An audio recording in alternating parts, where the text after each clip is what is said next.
택시를 이용하면 배달비 500원이면 음식 배달이 가능하다고 합니다. 날이 갈수록 비싸지는 음식 배달비 때문에 마음 놓고 뭘 시켜 먹지도 못하는 상황인데요. 택시를 이용해 단돈 500원의 배달을 받았다는 실험 결과가 있어 흥미를 끕니다. 어떤 일인지 함께 알아보겠습니다. 안녕하세요. K팩트입니다. 매일같이 올라가는 배달비에 소비자들의 분노가 커지고 있는 가운데 택시를 이용해 단돈 500원의 음식을 배달받은 한두 일꾼의 기발한 실험이 화제가 되고 있습니다. 지난 25일 한 온라인 커뮤니티에는 3일 전에 했던 배달 음식 실험이라는 제목의 글이 올라왔는데요.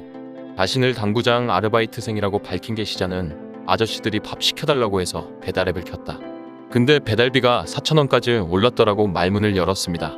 그는 이 돈이면 택시 타고 가서 받아오지라는 한 아저씨의 말을 듣고 실험해보기로 결심했다는데요. 그는 실제로 식당에서 당구장까지는 기본 요금만 나오는 정도라면서 포장으로 음식 주문한 뒤 콜택시를 식당으로 보내서 음식 싣고 당구장으로 보낼 수 있는지 해봤다고 설명했습니다. 음식이 준비됐다고 연락받은 그는 택시 호출 앱으로 출발지는 식당, 도착지는 당구장으로 설정했습니다. 이후 그는 실시간으로 택시 위치를 확인한 뒤 택시가 식당에 도착하자 식당에 전화해 계좌이체로 음식값을 지불했습니다.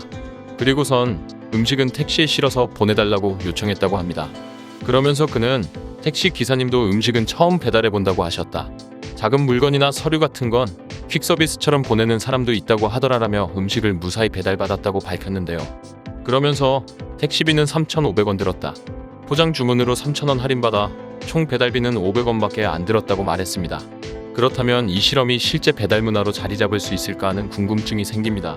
하지만 관련 업계에서는 불가능하다고 하는데요. 일단 택시 배달의 경우 명확한 법 규정이 없어 불법은 아니라고 합니다. 하지만 국토교통부 등 관련 부처의 규제 대상이라는데요.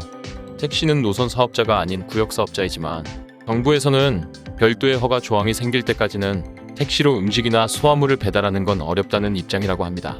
아울러 택시가 음식 배달만 할 경우 여객자동차 운수사업법상 휴업 규정 위반으로 사업면허가 취소될 수도 있다고 하네요. 한편 배달비가 천정부지로 오르자 정부가 매달 1회 소비자원 홈페이지 등에 배달 플랫폼별 배달비를 공개하는 배달비 공시제를 시행하겠다고 밝히며 규제에 나섰습니다. 공개적인 경쟁을 통해 배달비를 인하하겠다는 전략인데요.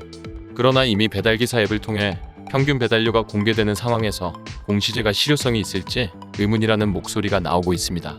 택시비, 심지어 택배비보다도 비싼 배달비, 감염병의 여파로 배달이 너무도 많이 늘어나고 배달을 처리해야 할 배달기사가 모자라는 것도 알겠습니다.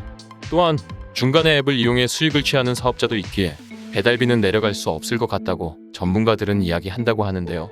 이제 와서 배달비 공시제 따위에 새로운 규제를 만드는 것보다는 앞서 이야기한 택시를 이용한 음식 배달 등 기존의 인프라를 활용할 수 있는 규제를 풀어주는 게 더 시장에 좋은 영향을 주지 않을까 생각됩니다.